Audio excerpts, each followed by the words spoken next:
একটি breaking news দেওয়ার জন্য আপনাদের সামনে এলাম। আপনারা জানেন যে ইনকিলাব মঞ্চের মুখপাত্র শরীফ ওসমান হাদীকে যারা মেরেছে তারা ভারতে পালিয়ে গিয়েছে এবং এই মৃত্যুর সঙ্গে জড়িত প্রধান আসামি ফয়সাল করিম মাসুদ এবং আলমগীর, এই দুইজন যেদিন মেরেছে 12ই ডিসেম্বর শুক্রবার দিন ওসমান হাদীকে মেরেছে, সেদিন রাতেই তারা ভারতে পালিয়ে যায় ময়মনসিংহ বর্ডার ক্রস করে। তারপর থেকে কিন্তু বাংলাদেশের জনগণ তারা ভারতকে অভিযুক্ত করতেছে এবং আওয়ামী লীগকে অভিযুক্ত করতেছে যে তাদের এই পরিকল্পনাতেই এই হত্যাকাণ্ড হয়েছে। কিন্তু ব্রেকিং নিউজ হলো যে ভারত সরকার অন্তত 5 জনকে গ্রেপ্তার করেছে এবং এই ফয়সাল করিম এবং আলমগীরকে গ্রেপ্তার করার জন্য রাতভর ধরে ভারত সরকার সাঁড়াশি অভিযান চালাচ্ছে এবং এই অভিযান পরিচালনার মাধ্যমে ভারত সরকার প্রমাণ করতে চায় যে তারা এই ওসমান হাদীর মৃত্যুর সঙ্গে জড়িত নয় এবং খুবই গুরুত্বপূর্ণ 5 জনকে গ্রেপ্তার করেছে। এই সংবাদ দিয়েছেন আমাদেরকে অনুসন্ধানী সাংবাদিক জুলকারনাইন সায়ের সামি। তিনি লিখেছেন যে ইনকিলাব মঞ্চের আহ্বায়ক শরীফ ওসমান হাদীর হত্যাকাণ্ডের সঙ্গে জড়িত ফয়সাল করিম মাসুদ ও তার সহযোগী আলমগীর শেখ। গুলি করছে ফয়সাল করিম আর মোটরসাইকেল চালাইছিল কিন্তু আলমগীর। এই আলমগীর শেখকে সহায়তার অভিযোগে ভারতের পশ্চিমবঙ্গ রাজ্যের স্পেশাল টাস্ক ফোর্স, মানে একটা স্পেশাল টাস্ক ফোর্স গঠন করছে ওদেরকে খুঁজে বের করার জন্য। সেই স্পেশাল টাস্ক ফোর্স, সংক্ষেপে বলে এটিএফ, তারা 28শে ডিসেম্বর 5 জন বাংলাদেশি নাগরিককে গ্রেপ্তার করেছে বলে বিশ্বস্ত সূত্র দাবি করতেছে। আটককৃত ব্যক্তিরা হলেন মোহাম্মদ মাসুদুর রহমান বিপ্লব, সবচেয়ে বড় আসামি, যে কিনা সম্পূর্ণ প্ল্যান প্রোগ্রাম করেছে এবং যে কিনা ভারতে পালিয়ে যাওয়ার পর এই ফয়সাল করিম মাসুদ এবং আলমগীর সাহেবকে রিসিভ করেছে। এবং এই মাসুদুর রহমান বিপ্লবের আরেকটি পরিচয় হলো সেই আওয়ামী লীগ নেতা জাহাঙ্গীর কবির নানকের ব্যক্তিগত সহকারী। আপনারা নিশ্চয়ই তার নাম এর আগেও শুনেছেন। আরেকজন হচ্ছেন তাইজুল ইসলাম চৌধুরী ওরফে বাপ্পি, সাবেক কাউন্সিলর ও যুবলীগ নেতা। রাকিবুল ইসলাম মিরপুর এলাকার ছাত্রলীগ নেতা। রুবেল ছাত্রলীগ নেতা।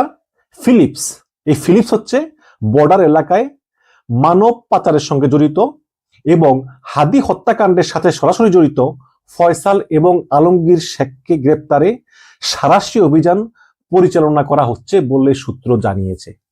মানে ভারত সরকার বিষয়টি খুব সিরিয়াসলি নিয়েছে এবং সমস্ত ভারত জুড়ে সাঁড়াশি অভিযান পরিচালনা শুরু করেছে এই ভারতের স্পেশাল টাস্ক ফোর্স।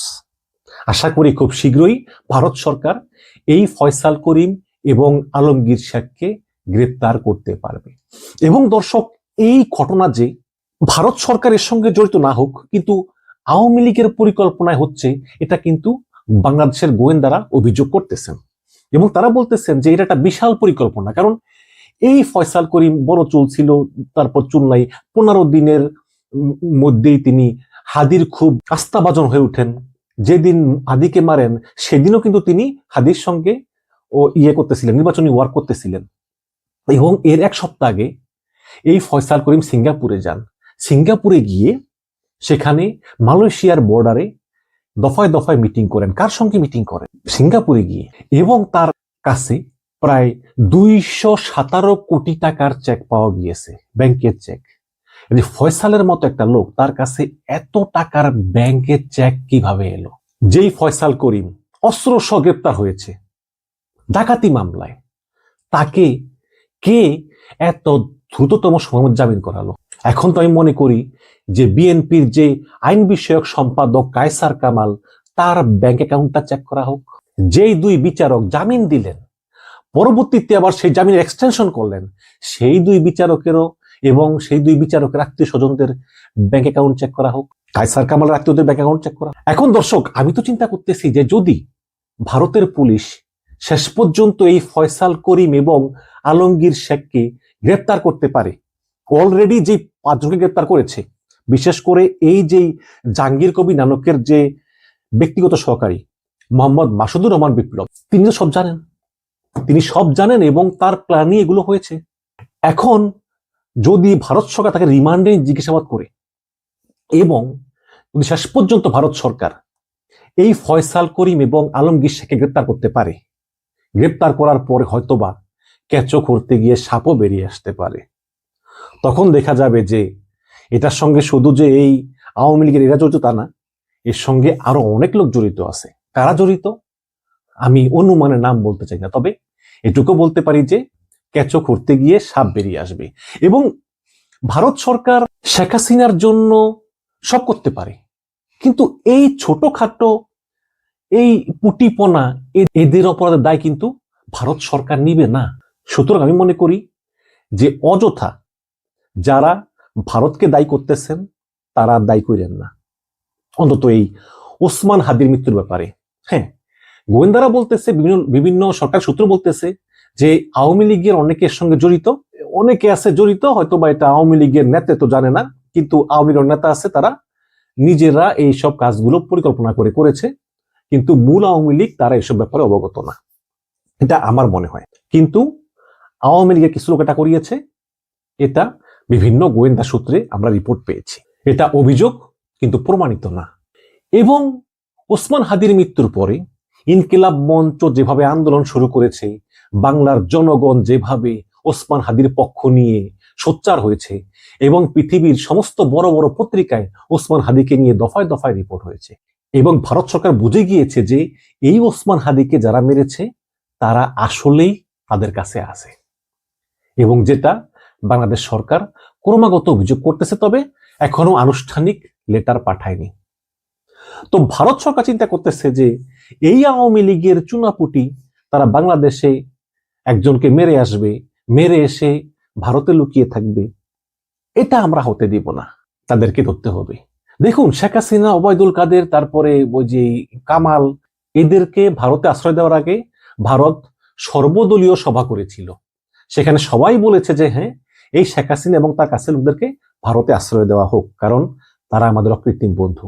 কিন্তু এই আওয়ামী লীগের চুনোপুটিরা তারা যদি বাংলাদেশে কোনো অপকর্ম করে ভারতে পালায় এবং ভারত যদি এদেরকে গ্রেপ্তার করে ফেরত না দেয়, তাহলে বাংলাদেশে এমনও হতে পারে যে যদি কোনো জঙ্গি উপদ্রব হয় বা সেই জঙ্গিরা যদি ভারতে গিয়ে হামলা চালিয়ে বাংলাদেশে চলে আসে, তখন যদি বাংলাদেশ ফেরত না দেয়, আপনি দেখেছেন গত পরশুদিন কোন একটা বাংলাদেশের একটা মাদ্রাসায় নাকি বোমা বানাতে গিয়া টিনের চালমাল সব উড়ে গেছে, এবং এদের অনেকজনকে গ্রেপ্তার করা হয়েছে। তারা এই মাদ্রাসার আড়ালে তারা এই বোমা বানানোর কারখানা, এই বোমাগুলো দেখি করতো, নিশ্চয়ই নাশকতা করতো। এটা কিন্তু বাংলাদেশের টুকটা হচ্ছে, কিন্তু এটা অস্বীকার করার উপায় নেই। আপনারা বলতে পারেন যে ভাই এটা ফেক, এটা নাটক। নাটক না, সবকিছু নাটক না। এখন হাসিনা ক্ষমতায় নাই, নাটক করে লাভ কি? তো এই কারণে ভারত চিন্তা করতেছে যে ভবিষ্যতে যাতে কেউ অপরাধ করলে আমরা বাংলাদেশ থেকে আনতে পারি, এই কারণে বাংলাদেশ সরকারের সঙ্গে সহযোগিতা আমাদের অব্যাহত রাখতে হবে। প্লাস বাংলাদেশ সরকারও কিন্তু প্রচুর চাপ দিচ্ছে ভারতকে, কারণ এই যে ইনকিলাব মঞ্চ শাহবাগ দখল করে আন্দোলন করতেছে, এটা কিন্তু সরকারের উপর চাপ।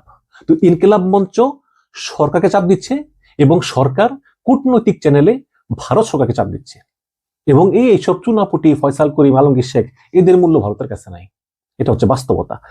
তো এই হচ্ছে ব্রেকিং নিউজ যে অন্তত 5 জনকে গ্রেপ্তার করেছে ভারতের পশ্চিমবঙ্গ রাজ্যের স্পেশাল টাস্ক ফোর্স। তারা হচ্ছেন, আবারও পড়ি, মোহাম্মদ মাসুদুর রহমান বিপ্লব, আওয়ামী লীগ নেতা, জাহাঙ্গীর কবির নানকের ব্যক্তিগত সহকারী, তাইজুল ইসলাম ওরফে বাপ্পি, সাবেক কাউন্সিলর এবং যুবলীগ নেতা, রাকিবুল ইসলাম, মিরপুর এলাকার ছাত্রলীগ নেতা, রুবেল ছাত্রলীগ নেতা, ফিলিপস, সে হচ্ছে এই বর্ডার এলাকায় মানব পাচারের সঙ্গে জড়িত, এবং ভারত সরকার বলতেছে যে এই ওসমান হাদির মৃত্যুর সঙ্গে সরাসরি জড়িত ফয়সাল করিম এবং আলমগীর শেখকে গ্রেপ্তারের জন্য সাঁড়াশি অভিযান পরিচালনা করা হচ্ছে রাত ভোর ধরে, এবং ভারত সরকার আশা করতেছে তাদেরকে অতি শীঘ্রই গ্রেপ্তার করা সম্ভব হবে। এবং এটা অবশ্যই সুখবর, এবং আমরা চাইতে দর্শক, ওসমান হাদি আমাদের মাঝে নেই, আর ফিরে আসবে না। তার যে দর্শন, তার যে আদর্শ, সেটা আমাদের সঙ্গে থাকবে, এবং তাকে আমরা মনে রাখবো, তার সহজ সরল মুখটা, তার হাসিটা আমরা মনে রাখবো, এবং তাকে যারা মেরেছে তাদের যেন বিচার হয়, তাদের যেন বিচারটা আমরা দেখে যেতে পারি, এটাই হচ্ছে প্রত্যাশা। পরিশেষে এটা বলবো যে আল্লাহ পাক ওসমান হাদিকে ব্যস্ত নসিব করুক, এবং তার হত্যাকারীদেরকে যদি ভারত গ্রেপ্তার করে ফেরত দেয় বিচারের জন্য, তাহলে আমরা অন্তত এই ব্যাপারে ভারত সরকারের কাছে কৃতজ্ঞ থাকব। বাংলাদেশের রাজনীতিতে জামাত ইসলাম আবারও বাজিমাত করলো। কিভাবে বাজিমাত করলো প্রশ্ন করবেন আপনারা সবাই। আমরা দেখলাম যে বিএনপি জোটে থাকা এলডিপির কর্নেল অলি আহমেদ চলে এলেন জামাতে, এবং বিগত কয়েক মাস ধরে সবচেয়ে বেশি আলোচনা চলছিল এনসিপি যাচ্ছে কোথায়, এবং সেই সময় আমরা শুনেছিলাম যে এনসিপি যাচ্ছে বিএনপিতে, এবং এনসিপির শীর্ষ নেতাদের সাথে আমার যতবার কথা হয়েছে তারাও বলছেন যে তারা বিএনপিতে যেতে পারে।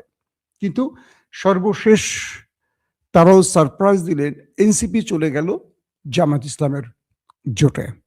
পাশাপাশি জামাত ইসলামের রয়েছিল আরো 8টি ইসলামী দলের জোট, এবং বিগত সময়ে এই জোট ভাঙার জন্য এস্টাবলিশমেন্ট, ডিপ স্টেট এবং বিদেশি এজেন্টরাও, এজেন্সিগুলো, গোয়েন্দা বাহিনীগুলো ব্যাপক খেলা খেলেছে। তারপরও এখন পর্যন্ত স্টিল আমি যখন লাইভটি করছি তখন পর্যন্ত আমাদের কাছে আপডেট হলো যে সেই বিদেশিদের চাপে বা এস্টাবলিশমেন্টের চাপে প্রধান দুটো দল, মাওলানা মামুনুল হকের দল এবং চরমোনাইর, এই দুটো দল তারা এখনো ইসলামী জোটে বা এক বাক্সে থাকার প্রতিশ্রুতিবদ্ধ আছেন। এটি নিঃসন্দেহে একটি খুশির খবর, যদি না নতুন করে আর কোনো দুর্ঘটনা ঘটে, কারণ নির্বাচন 12 ফেব্রুয়ারি, তার মধ্যে রাষ্ট্রে অনেক কিছু ঘটতে পারে। প্রিয় দর্শক, জামাত ইসলামের সম্ভাব্য কিছু আসন বন্টনের কিছু তালিকা পাঠানো হয়েছিল, যেটা এখনো কনফার্ম না, কারণ কিছুক্ষণ আগে জামাতের আমির তিনি জানিয়েছেন যে তাদের আসন বন্টনের বিষয়টি চূড়ান্ত, সামান্য কিছু জায়গায় পরিবর্তন আছে, যেটা তারা কনফার্ম করে তারা জানাবেন। আমি একটু জানিয়ে রাখি যে আসন বন্টনটা প্রাথমিকভাবে আমাদেরকে দেওয়া হয়েছে সেই হিসেবটা। 300 আসনের মধ্যে বাংলাদেশ জামায়াত ইসলামী তারা তাদের পক্ষে রাখছেন 190টি আসন, 190 থেকে 200টি বলা হচ্ছে। তো তারা সর্বোচ্চ হয়তো আরো 10টি ছাড় দিয়ে 190তে তারা থাকবেন। জামাত ইসলামী, ইসলামী আন্দোলন বাংলাদেশ তাদের থাকবে 35টি, যদিও তারা 100-র অধিক আসন চেয়েছিলেন। এখন পর্যন্ত জামাত তাদেরকে 35টি আসন ছাড় দিতে রাজি হয়েছে। 3 নম্বরে রয়েছে ন্যাশনাল কংগ্রেস পার্টি, যেটাকে বলি এনসিপি। এটা কি এনসিপি, ন্যাশনাল কংগ্রেস পার্টি?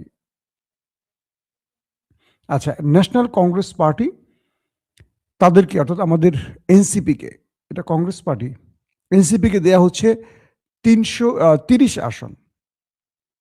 অর্থাৎ জামাত ইসলাম প্রধানত ইসলামী আন্দোলন বাংলাদেশকে 35, এনসিপিকে 30টি আসন দিতে রাজি হয়েছে, এমনটি শোনা গেছে। খেলাফতে মজলিস তাদের দেয়া হচ্ছে মেবি 15টি আসন। বাংলাদেশ খেলাফত মজলিস তাদের দেয়া হচ্ছে আরেকটি অংশ, খেলাফত মজলিস, একটি হলো খেলাফত মজলিস আর একটা হলো বাংলাদেশ খেলাফত মজলিস, তাদের দেয়া হচ্ছে 10টি আসন। বাংলাদেশ খেলাফত আন্দোলন তাদের দেয়া হচ্ছে 4টি আসন। এবি পার্টি, মুজিবুর রহমান মঞ্জু এবং ব্যারিস্টার ফুয়াদ ভাই যে দলটি এবি পার্টি, সেই এবি পার্টিকে দেয়া হচ্ছে 3টি আসন। Liberal Democratic party LDP, colonel অলি আহমেদের যে দলটি, তাদেরকে দেয়া হচ্ছে 3টি। বাংলাদেশ লেবার পার্টি তাদের দেয়া হচ্ছে 3টি। জাতীয় গণতান্ত্রিক পার্টি জাকপা তাদের দেয়া হচ্ছে 3টি। বাংলাদেশ ডেভেলপমেন্ট পার্টি তাদের দেয়া হচ্ছে 2টো। নিজামে ইসলাম পার্টি তাদের দেয়া হচ্ছে 2টি। অর্থাৎ জামাতের এই জোটে মোট 12টি দল থাকছে, এবং প্রাথমিকভাবে এরকম একটি তালিকা তৈরি হয়েছে যে যাদেরকে এই আসনগুলো দেয়া হতে পারে। এটা কিন্তু চূড়ান্ত তালিকা নয়, এটি দলের মধ্যে যে আলোচনা হয়েছে সেই আলোকে সবগুলো দল বসে এরকম একটি আসন বন্টনের পরিকল্পনা তৈরি করেছে। এবং জামাতের আমির যে আজকে সাংবাদিক সম্মেলন করলেন, তখন তিনি বলেছেন যে তাদের চূড়ান্ত অনুমোদনটি সবার সাথে বসে করা হবে, সেই ক্ষেত্রে হয়তো আমরা চূড়ান্ত তালিকাটি পাব। সবচেয়ে বড় ইন্টারেস্টিং যে জায়গাটি হলো, জামাত ইসলাম 300 আসনের মধ্যে 190 অথবা 200 আসন তাদের পক্ষে রাখবে, অথবা আরো কিছু ছাড় দেবে কিনা সেটা হয়তো পরবর্তী জানা যাবে। দুঃখজনক হলেও আমরা চেয়েছিলাম এনসিপি বা এলডিপি সহ বা এবি পার্টিগুলো যেন বিএনপি জোটে আসে। সেজন্য আমরা নেপথ্যে অনেকবার কথাও বলেছিলাম, এনসিপির সাথে কথা হয়েছে, এবি পার্টির মুজিবুর রহমান মঞ্জু ভাইয়ের সাথেও কথা হয়েছে, কিন্তু বিএনপির এখানে একটু কৃপণতা বাকি জোটগুলোকে হার্ট করেছে, কারণ বিএনপি আসলে দিতে চায় কম। এই বিষয়ে জামাতের এক শীর্ষ নেতা একসময় বলেছিল যে আমরা বিএনপি জোটের থেকে দীর্ঘ সময় আন্দোলন সংগ্রাম করেছি, আমাদের শীর্ষ নেতারা ফাঁসির কাস্টে ঝুলেছেন, আমাদের হাজার হাজার নেতাকর্মী হত্যা হয়েছেন ক্রস ফায়ার, গুম, খুনে।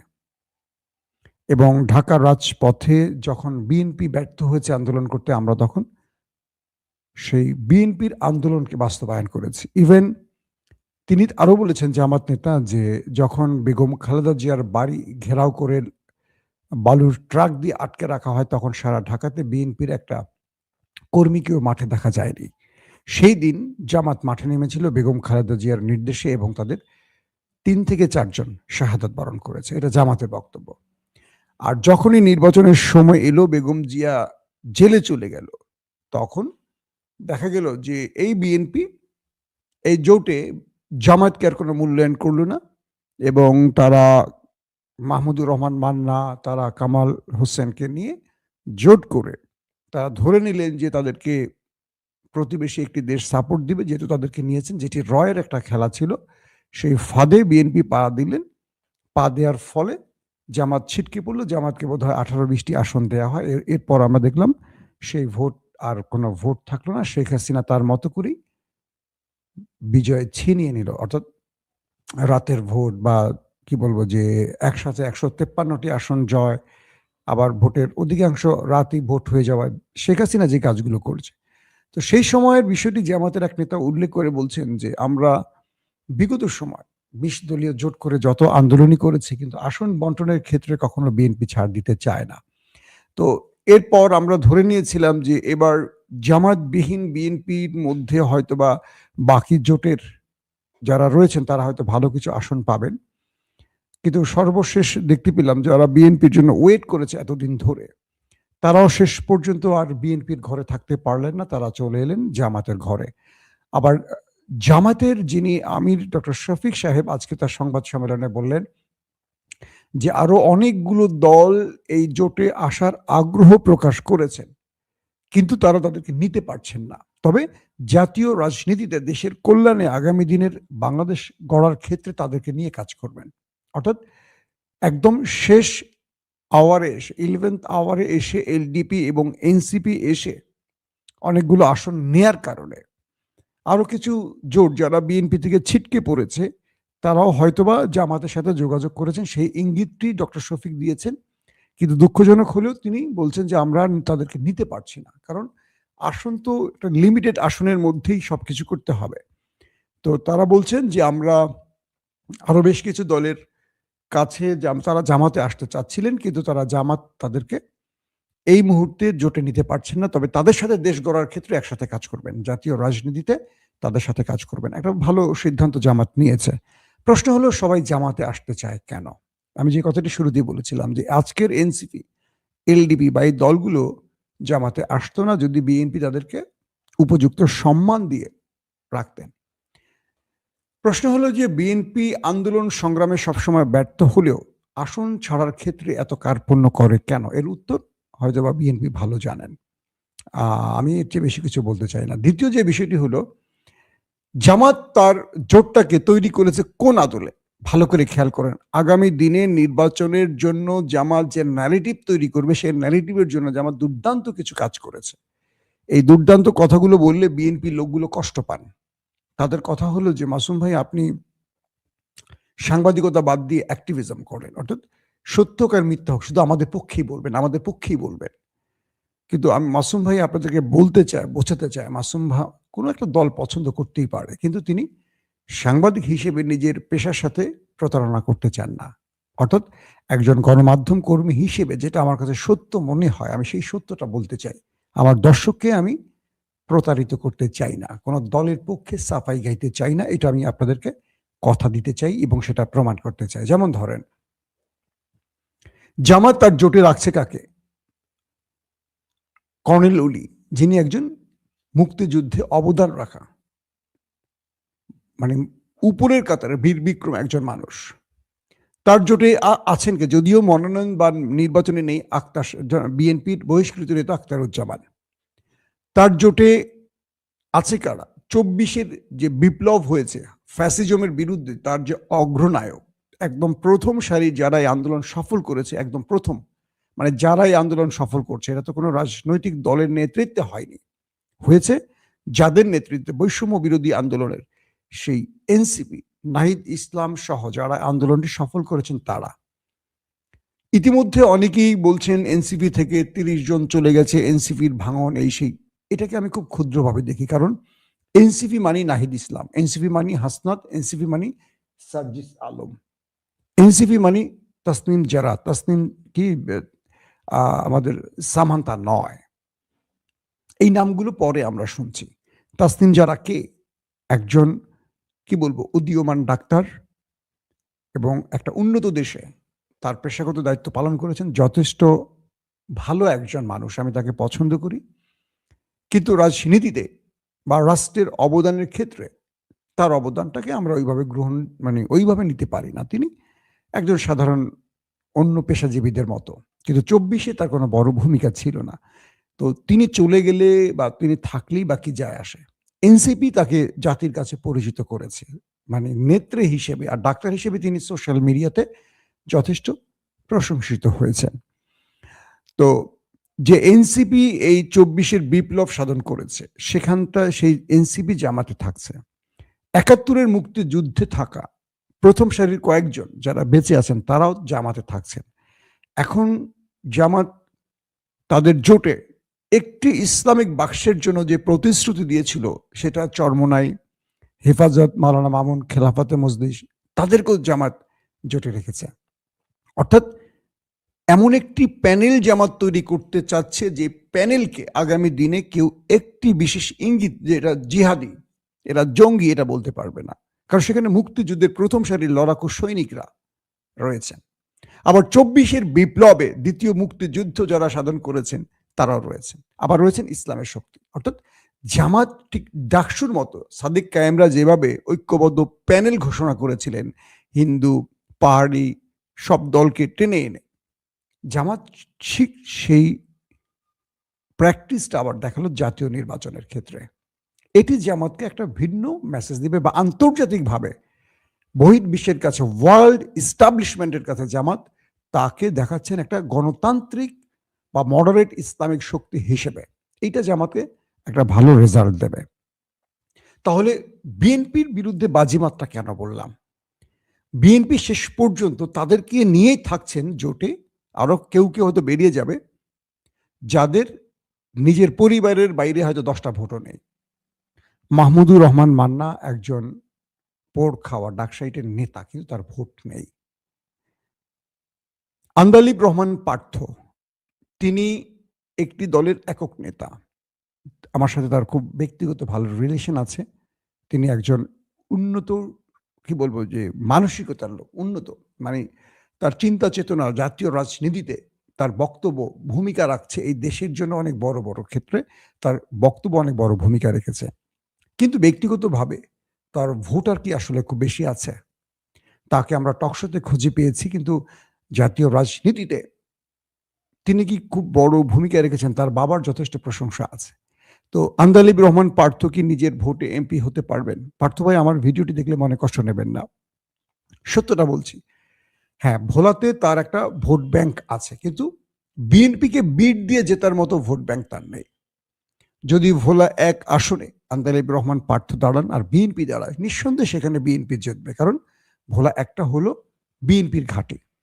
তো এই পার্থ ভাই আবার ভোলা 1-এর যিনি প্রার্থী বিএনপির, তার চেয়ে জনপ্রিয়, বা জনগণ তাকে চেনে, ইয়াং জেনারেশন তাকে চেনে। তো এখন বিষয়টা দাঁড়ালো যে বিএনপি তাদেরকে জোটে নিয়েছে, যাদেরকে, নুরুল হক নূরের কয়টা ভোট আছে এলাকায় খোঁজ নেন, কিন্তু বিএনপি তাকে জোটে নিয়েছে। এই নুরুকে নিয়ে সারা দেশ থেকে বিএনপিকে 10টা ভোট বেশি পাবে না, বরং এই আসনটা বিএনপি কোরবানি দিল নুরুর জন্য, এই আসনটা বিএনপির আসন। কিন্তু জামাত যাদেরকে নিল তার জোটে, জামাত বিএনপিকে ন্যারেটিভ তৈরি করতে দেবে না জামাতের বিরুদ্ধে, এইটা হলো তাদের রাজনীতি। তো শেষ পর্যন্ত দেখা গেল যে জোটটি জামাত করলো, ইসলামী জোট, কিংবা সবাইকে নিয়ে, এটা তো আর ইসলামী জোট থাকবে না, এনসিপি বা এলডিপি বা সবাই থাকার কারণে এই জোটটি এখন বিএনপিকে একটা বড় রকম চমক দেখাবে এবং বিএনপিকে বড় চাপে ফেলবে। বিএনপিকে রাজনীতিতে আরো সুন্দর সুন্দর চিন্তা করে, সুন্দর বললাম কেন, শুধু একা খাবো এই নীতির বাইরে গিয়ে একটু চিন্তা করতে হবে। জামাতকে বিএনপি প্রথম ধাক্কাতেই ব্যর্থ করতে পারেনি এবং প্রতিনিয়ত জামাত চমক দেখাচ্ছে। এখন পর্যন্ত ন্যারেটিভ তৈরির ক্ষেত্রে জামাতকে কেউ ধরতে পারেনি। এখন তারেক রহমান বাংলাদেশে এসছেন, বর্তমান পুরো বাংলাদেশ তারেক রহমানের বুঁদ হয়ে আছে। তারেক রহমান যেখানে যাচ্ছেন অজস্র মানুষ তাকে ঘিরে ধরছে। যুবরাজকে পেয়েছে সবাই, একটা নতুন বাংলাদেশের স্বপ্ন দেখছেন মানুষ। এক তারেক রহমান বিএনপিকে টেনে তুলতে পারবেন। টেনে তুলতে হলে বাকিদেরকেও তারেক রহমানের সাথে হাত মেলাতে হবে, কিন্তু এই জায়গাটা খুব কঠিন হবে বিএনপির জন্য। নিজেদের বিদ্রোহ প্রার্থী থাকবে প্রতিটি জায়গায়, এবং যেখানে বিএনপি তার জোটকে দেবে তার বাইরেও বিভিন্ন জায়গায় বিএনপির যে প্রার্থীরা মনোনয়ন পেয়েছেন সেখানেও একাধিক প্রার্থী দাঁড়িয়ে যাবে। অর্থাৎ আগামী নির্বাচনে জামাত যেখানে প্রার্থী দেবে সেখানে বিএনপির একাধিক জন থাকবে। তো সেক্ষেত্রে জামাত তার জোটকে বিজয়ী করে আনার ক্ষেত্রে নানান রকম কর্মকৌশল ব্যবহার করবে। এক্ষেত্রে ব্যর্থ হবে বিএনপি। আগামী নির্বাচন বিএনপিকে আরো ঠান্ডা মাথায় পরিকল্পনা করতে হবে, আর জামাতকে মোকাবেলা করতে হলে বিএনপিকে আরো অনেক কৌশল নিতে হবে। জামাতের অগ্রিম পরিকল্পনাগুলোকে বিএনপিকে বুঝতে হবে। জামাত তার প্ল্যান 1, প্ল্যান 2, প্ল্যান 3, প্ল্যান 5 এরকম একটা দুর্দান্ত প্ল্যান তালিকা করেছে যে বিএনপি এই কাজটা করলে এটা করবে, বিএনপি এটা করলে এরকম করবে। জামাত তার এন্ট্রি পজিশনে শত্রু বানিয়ে অনেকগুলো দলকে রাখে, কিন্তু তারা শত্রু না জামাতের, তাদেরকে বসানোই থাকে জামাতের সমালোচনার জন্য। ঠিক মোক্ষম সময় তারাই জামাতের হয়ে আবার কাজ করে। আমরা যখন এই কথাগুলো বলি আমাদেরকে একটা পক্ষে ফেলে দেয় বিএনপি, কিন্তু বোঝার চেষ্টা করে না যে জামাতের পরিকল্পনাটা কি, তারা কিভাবে সারা বাংলাদেশের বিশ্ববিদ্যালয়গুলোর ছাত্র সংসদ জয় করলো। একটু মাথা খাটালে বুঝবেন। কিছু ব্যক্তির এমন এমন সোকল্ড সেকুলারদের বক্তব্য বা প্রিসক্রিপশনে বিএনপি ট্র্যাপে পড়ে যায় যেখান থেকে উঠে আসতে পারে না। আগামী নির্বাচনে জামাত হার্ড লাইনে তো রয়েছেই, এবং এই নির্বাচনে জামাত বিরোধী দল নয়, ক্ষমতায় বসার জন্য সবকিছু করতেছে। এটা বিএনপি বুঝতে পারছে না। বিএনপি মনে করছে আমরা সবচেয়ে বড় দল, পূর্বে জামাতের এত % ভোট ছিল সেই হিসেবে আছে, কিন্তু গত 15-16 বছরে জামাত নীরবে মাঠে যে কাজগুলো করেছে যেটা বিএনপি করতে পারেনি। জামাত হয়তো রাজনীতিতে বড় ভূমিকা রাখেনি, কিন্তু দাওয়াতি ক্ষেত্রে কাজ করেছে।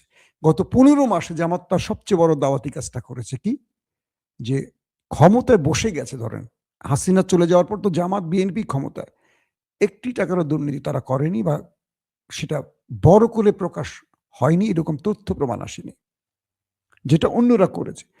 এটাতেই মানুষ বুঝে গেছে যে জামাতকে ক্ষমতায় আনলে এটা হবে, অমুককে আনলে এটা হবে। এটাও জামাতের একটা খেলা। কিন্তু পক্ষান্তরে বিএনপি সেই অপবাদের ঘরে প্রবেশ করে ফেলেছে।